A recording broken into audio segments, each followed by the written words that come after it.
Welcome, curious minds, to the deep dive. Great to be here. Today, we're diving into something that, honestly, it's one of those questions that can really stick with you. A real puzzle, right at the heart of the biblical story. Absolutely. It's a profound one. Of all the people Jesus could have possibly chosen, why Judas Iscariot? Why pick one of your closest 12, apparently knowing everything that this man would be the one to betray you? It seems completely counterintuitive from our perspective. Exactly. It's not just some, minor detail or a footnote. It feels like a major contradiction almost, a paradox. It does, and it forces some big questions. So in this deep dive, we've got some really compelling source material we're going to unpack, stuff that tackles this head on. We want to get past just the basic story Judas betrayed Jesus, okay, and really dig into the why. Looking for those deeper layers of meaning. Right. Our sources talk about the shocking truth behind it, and maybe more importantly, whether there was some kind of divine purpose actually woven into this choice. It sounds almost unbelievable. It challenges our assumptions, for sure. So as we start, maybe just hold these questions in your mind. Was this a mistake? Did Jesus just get it wrong? Or something else entirely. Or could there be some astonishing, intentional design behind it all? Something that changes how we see the whole story. Let's dive in. Let's do it. Okay, so let's start right at the beginning. The selection itself. Choosing Judas. It just feels wrong from a human standpoint, doesn't it? You wouldn't hire someone you knew was going to embezzle from the company, right? You certainly wouldn't. You'd avoid it at all costs. So what do our sources tell us about this initial moment? How did this choice actually happen? Well, it's really striking, and something our source material emphasizes right away, is the intentionality behind it. It wasn't casual. Okay. We're pointing to Luke chapter 6, verses 12 and 13. Yeah. And the detail there is crucial. It says Jesus spent all night in prayer before he chose the 12. All night, not just a quick thought. No, an entire night dedicated to this process. Deep communion, seeking divine guidance. This wasn't like picking teams for kickball. It was profoundly spiritual, deeply considered. So that suggests every choice, including Judas. Exactly. It suggests every single one, even the one that seems so problematic to us, was part of a conscious, deliberate design. Not an oversight, not a mistake made in haste. So prayerful, deliberate. But did he really know about the betrayal at that point? Well, that's the next critical piece. And the sources connect the dots very clearly. There's John chapter 6, verse 70. And this is quite early in Jesus' ministry. Okay, what does it say? Jesus himself says directly to the 12, "Have I not chosen you, the 12, yet one of you is a devil." Wow, he says that up front, not later after the fact. Right up front, long before the Last Supper, long before the betrayal happens. He identifies that reality within the group he himself selected. So that's pretty undeniable evidence then. He knew. He knew Judas's character. He knew what was coming right from the start. The sources present it as unambiguous foreknowledge. He wasn't caught off guard. He wasn't naive about who he was bringing into that inner circle. Which brings us right back to that core puzzle. If, why still choose him? Why invite that person into your closest circle, knowing the pain and, frankly, the devastation they're going to cause? That really is the central question we have to wrestle with. From a purely human, logical standpoint, it makes no sense. You protect yourself. You protect your mission. Yeah, you'd screen people out. So this deliberate inclusion, knowing the outcome, what does that imply about the bigger picture, about the nature of this plan? It forces us, really, to look beyond our usual ways of thinking about decisions and consequences. It wasn't a lapse in judgment. It wasn't an unforeseen tragedy. And it was built in, somehow. It seems that way. The sources suggest Judas's inclusion was deliberate, part of a larger, maybe you could say, divine agenda. An agenda that perhaps operates on principles different from our own immediate logic or self-preservation instincts. Like a grand strategy that incorporates even difficult, painful moves. Possibly. Think of a master chess player who might sacrifice a piece, even a significant one, knowing it's essential for the ultimate checkmate. It implies a foresight, a control, a purpose that transcends the immediate situation. So it signals right from the start. This isn't just a human story playing out with mistakes. There's something deeper, something intentional, guiding events. Even this shocking choice. Exactly. That initial selection process, the deliberate inclusion of Judas despite the foreknowledge, it sets the stage. It tells us we need to look for a purpose that isn't immediately obvious. It challenges us to think about divine plans in a more complex way. Okay, so Jesus knew. He chose Judas deliberately, knowing what would happen. That's a lot to take in already. But then the sources take it even further, don't they? It wasn't just that Jesus foresaw it. Right. It wasn't just like having a crystal ball and seeing a future event. It was more like it was scripted, foretold, centuries before. This is where, for me, it gets almost uncanny. It is pretty astonishing when you look at the specifics. Our sources highlight Old Testament prophecies that seem to point directly to the events surrounding Judas's betrayal. Okay, like what? Give us some examples. Well, first there's Psalm 41, verse 9. Listen to this, written hundreds of years before Jesus walked the earth. Even my close friend, someone I trusted, who shared my bread, has turned against me. Wow. Shared my bread. That's specific. Incredibly specific and culturally loaded. Sharing bread wasn't just having a meal together. It signified deep trust, fellowship, almost a covenant bond in that culture. So to betray someone after that. We're seen as particularly heinous, a profound violation of trust. And it mirrors exactly Judas's situation, one of the inner circle, sharing intimate moments, even the Last Supper, who then betrays Jesus. A prophecy captures not just the act, but the intimacy of the betrayal, the deep personal wound. That's chillingly accurate. Okay, what else? Then there's Zechariah chapter 11, verses 12 and 13. And this one is just jaw-dropping in its detail. It describes the price of the betrayal. It foretells the exact amount, 30 pieces of silver. 30 pieces of silver. Not just some money, but the exact sum. The exact sum, which, as the Gospels record, was precisely what Judas received from the chief priests. And culturally, that amount, 30 silver pieces, was often associated with the price of a slave, adding another layer of grim symbolism, perhaps. That level of precision, centuries in advance, it's hard to just wave that away as coincidence. It's extremely difficult. When you put these together, the betrayal by a close friend who shared bread, the specific price of 30 pieces of silver, the sources argue this points to Judas's actions being somehow woven into a preordained narrative. So not just foreseen, but foretold, part of a pattern laid out long ago. That's the implication. Our source material states it quite directly. Judas wasn't a random choice. His actions were part of God's sovereign plan to bring about redemption. Part of the plan for redemption, his betrayal. Yes. That's the shocking part, isn't it? That his role, even though it was steeped in failure and moral darkness from his perspective, was somehow integrated into this larger cosmic blueprint for salvation. So it wasn't derailing God's plan. According to this view, he was actually instrumental to it.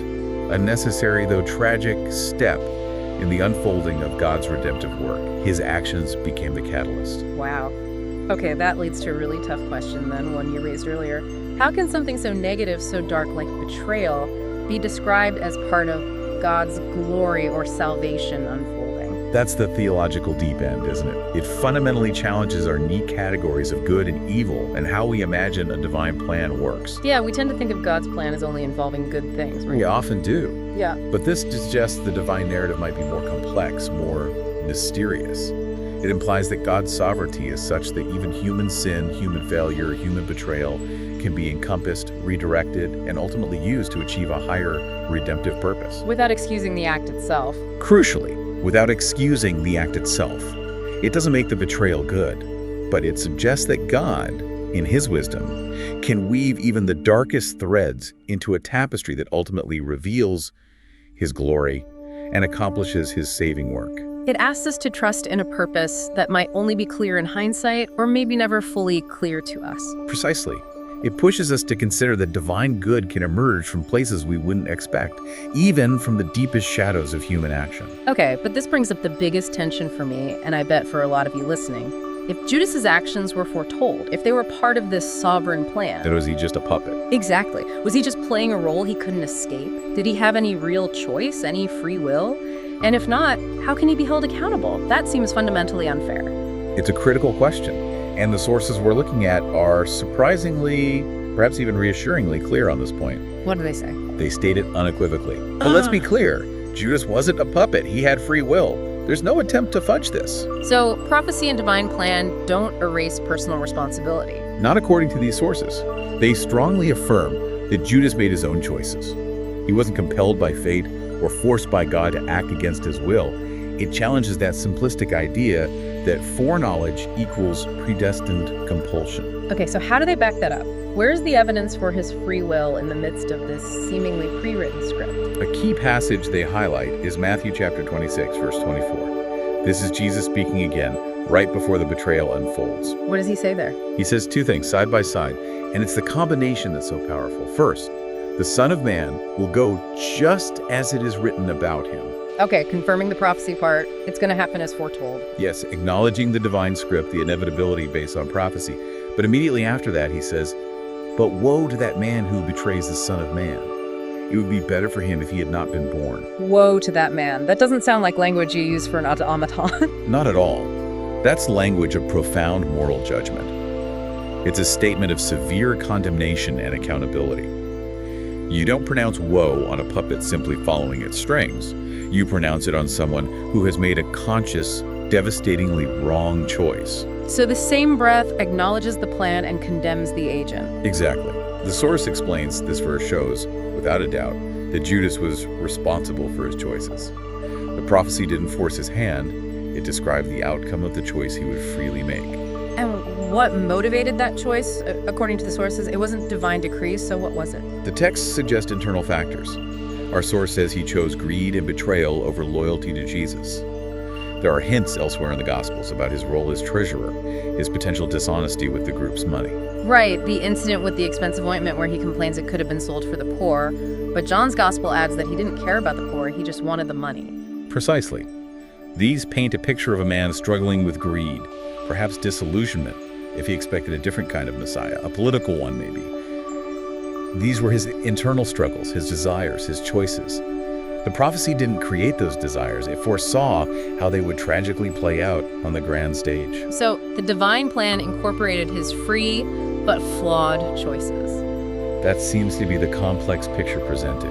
It's this profound theological concept, how divine sovereignty and genuine human agency can coexist. It's not necessarily that God made him do it, but that God knew he would do it out of his own heart's inclinations and wove that foreseen action into the fabric of his ultimate redemptive plan. Like anticipating your opponent's move in chess, as you said earlier? Something like that. God's plan isn't derailed by our choices. It's so vast it can encompass them, even the bad ones, without violating our freedom. But that freedom comes with weight. It really does. And that raises a question for all of us, doesn't it? What does this teach us about our own lives, our own choices, even if we feel caught up in larger events or believe in a bigger plan? Our choices still matter.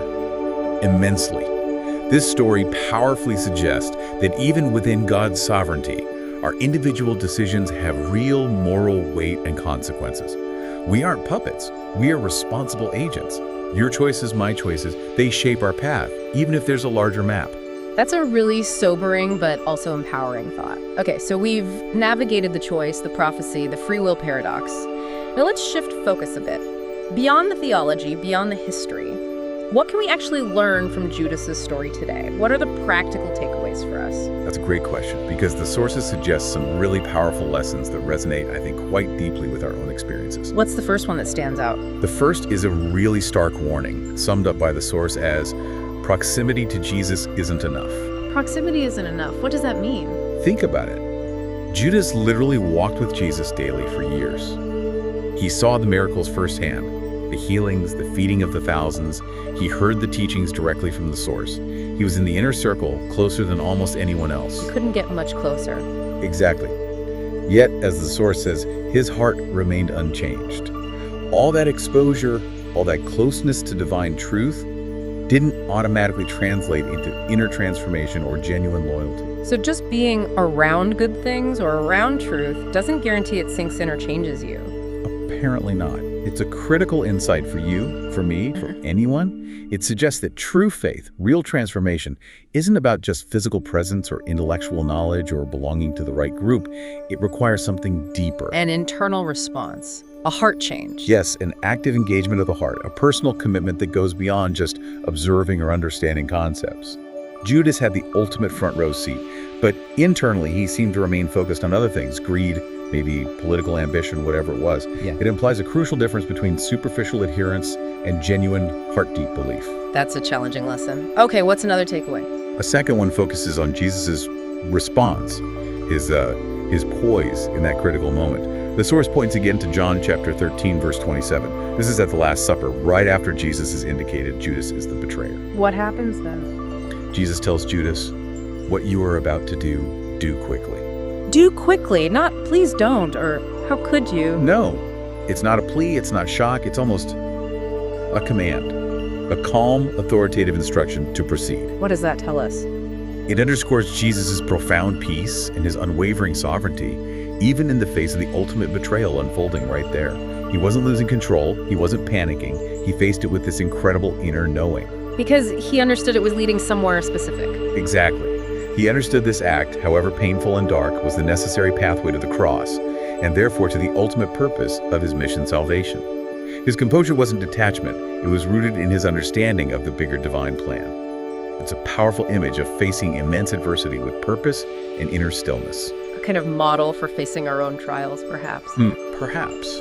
It certainly speaks to a deep trust in an overarching purpose, even when immediate circumstances are grim. Okay, that's two powerful lessons. Is there a third one the sources highlight? Yes, and it's sort of the capstone, bringing it all together. It's the idea that even amidst all this human failure, greed, betrayal, the absolute worst of human action, Jesus' love and sovereignty remain. They remain unshaken, undefeated. Unshaken, undefeated, constant. It offers this incredibly strong message of stability. God's ultimate purpose, his love, his control over the grand narrative, they aren't derailed by our mistakes or even by deliberate acts of evil. So human actions don't have the final say. That's the message. The larger plan continues to unfold, guided by a steady, loving, sovereign hand. Think about it in your own life or in the world around you. Things can seem chaotic, plans go wrong, people let us down, we let ourselves down. Happens all the time. Right. But this story, especially this takeaway, suggests there's an underlying reality, a divine constancy that holds firm. The divine purpose can ultimately transcend human weakness and error. So what does that mean for us? How should we feel knowing that? It offers, I think, a profound sense of hope and security. It suggests that even when things look bleakest, God's redemptive work is still moving forward.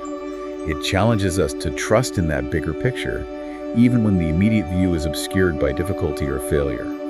There's a resilience in the divine plan that our human failings cannot ultimately thwart.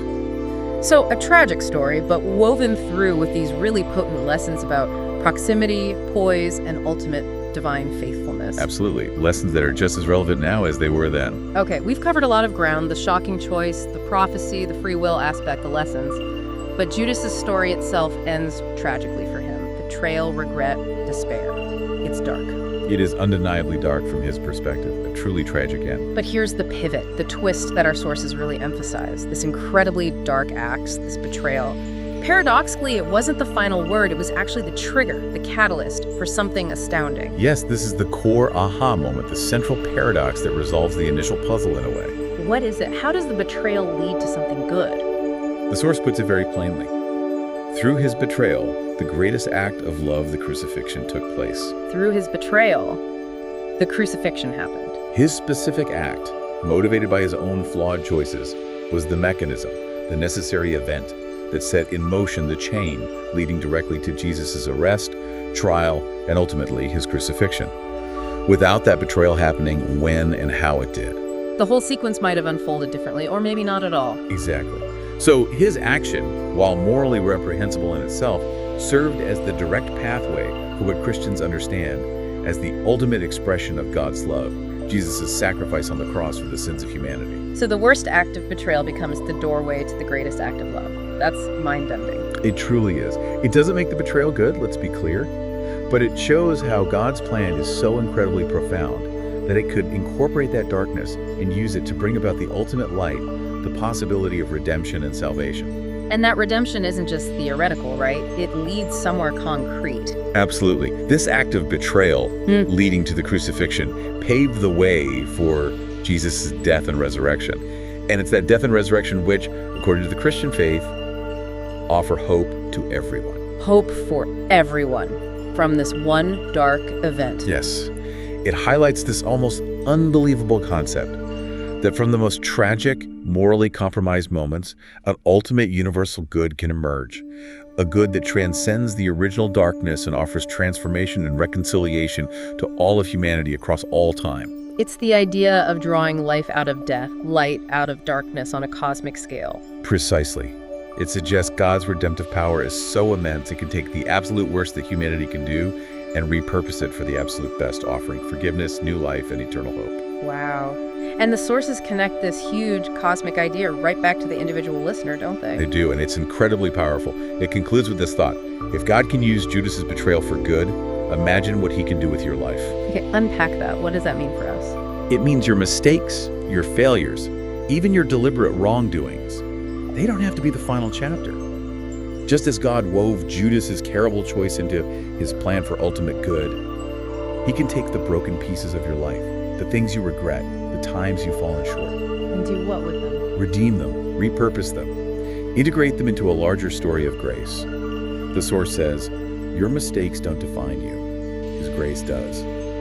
It's a message aimed squarely at freeing you from the prison of past failures. So it's not saying mistakes don't matter, but that they aren't the end of the story. Exactly. They aren't the defining reality if you allow God's grace to work. It shifts the focus from your failure to his power to redeem and transform. It bridges this ancient, complex story directly to your personal experience, offering profound hope. No matter how badly you feel you've messed up, there's potential for redemption and purpose.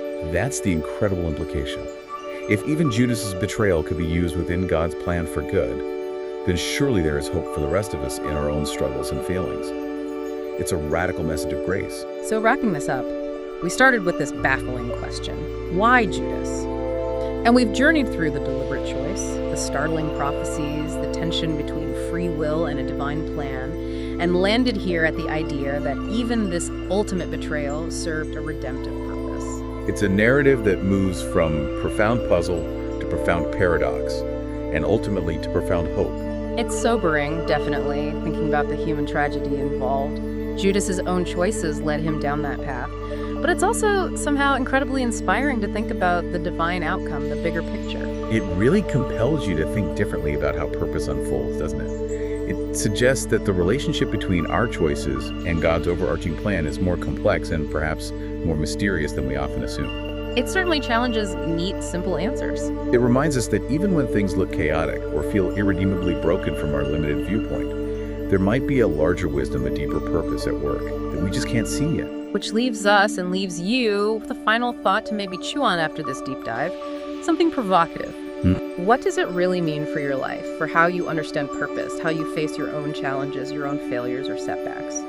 What does it mean to genuinely consider that there might be a divine plan so vast, so intricate, that it's capable of using any circumstance, the good, the bad, the ugly, the things that feel like absolute dead ends, to achieve its ultimate, loving, glorious end? How does that possibility reshape things? Yeah. Yeah. How might looking through that lens, the lens of a God who could weave even Judas's betrayal into salvation, change how you view what looks like failure or suffering in your own story or in the world? Could there be a bigger redemptive design unfolding even now? A powerful question to ponder. Indeed. Something to carry with you. Thanks for joining us on the Deep Dive. Thank you.